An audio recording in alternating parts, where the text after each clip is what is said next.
Coach, we'll start with an opening statement and then go to questions.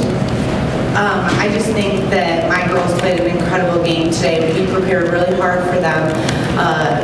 We knew what they were going to do, and these kids came into the gym for the last 3 days and prepared, and I think that you can see that on the floor. I'm very proud of the way they played. They play as a team, and that's why we stand here today. So I'm very proud of them. Questions?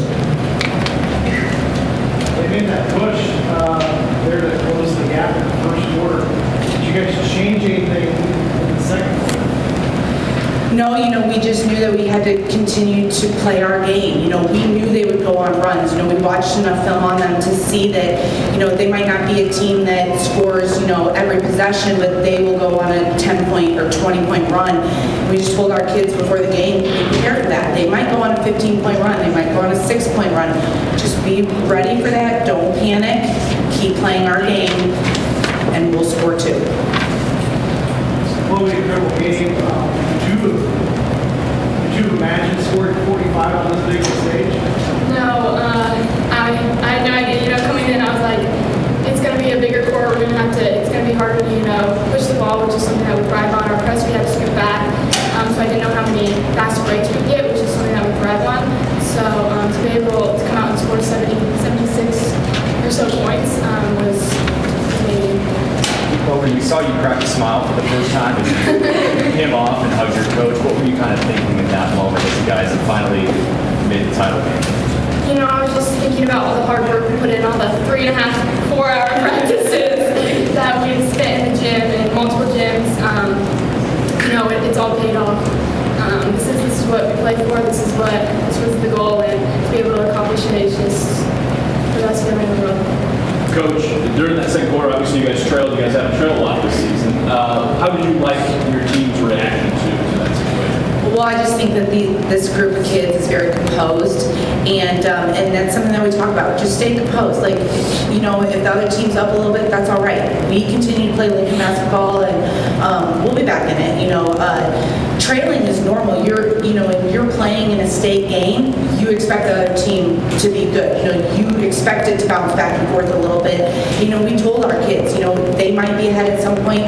We're going to be ahead at some point, but they can come back. So we have to just continue to play Lincoln basketball, and that's just something we preach is, just stay composed, play our game, and it's all going to work out.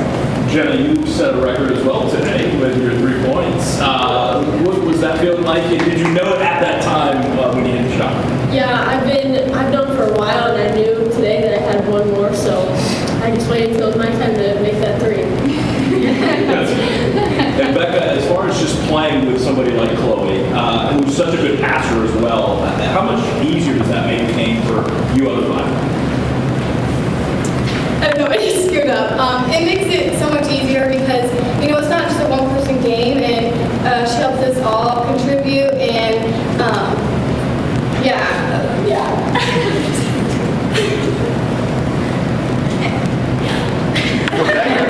Back to any of the players, you guys had talked all season about how we're not waiting for next year, even though there's no seniors on this team. This is the year. Is there a sort of, I don't want to say relief, but a feeling of accomplishment now, proving the people who thought about next year right or wrong that you made it this time? It definitely feels, amazing because, I wasn't sure for a little bit. Our coaches felt pretty sure, but, I still had my doubts, and just getting to be here feels amazing. Coach, you built the team to 6 points in the third quarter. Need so much defense in the third quarter. We just, at halftime we talked about, playing great defense and continue to do what we did in the first half. And, these kids, when you talk about team basketball, a lot of times, you can talk about the offensive side, but our defense is a team game. And we preach that, and that's something that we work on every day. There is not a day that goes by that we don't do defense in our gym. And it's a team thing. And they each did their parts, moving our feet, getting out on shooters, and rebounding. And those were things that we really, talked about in the locker room, and, we talk about before every game and in every practice.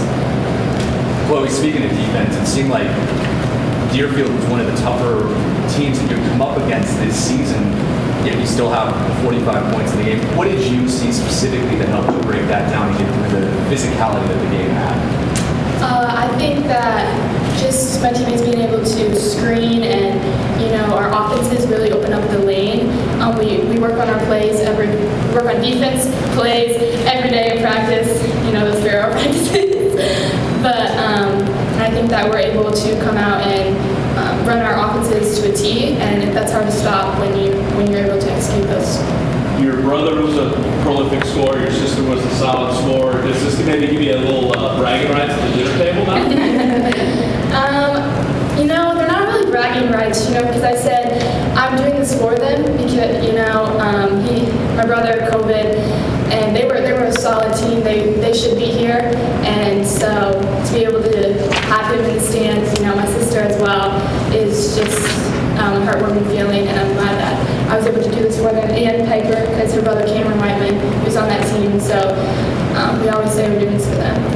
Taylor, big board, you got to turn around and have another big time game tomorrow. A lot of questions. Did you ever consider, you first, putting your subs in, earlier, just to give your starters a break?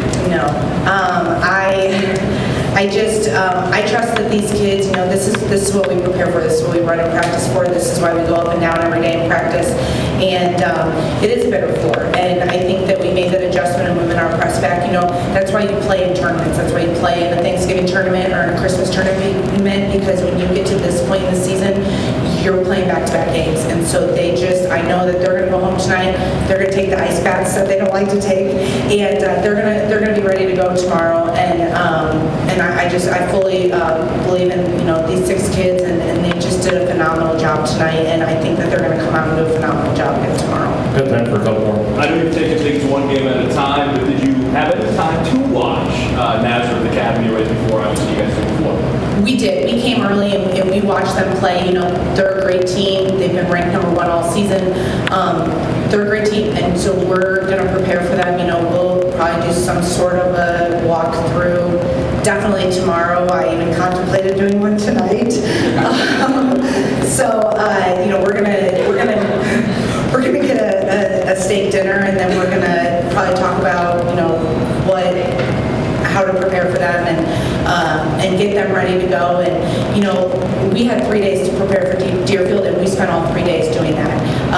So we're going to have about 3-4 hours to prepare for Nazareth, and these kids are going to, they'll zone in, they'll focus, and they'll be ready to go. One more.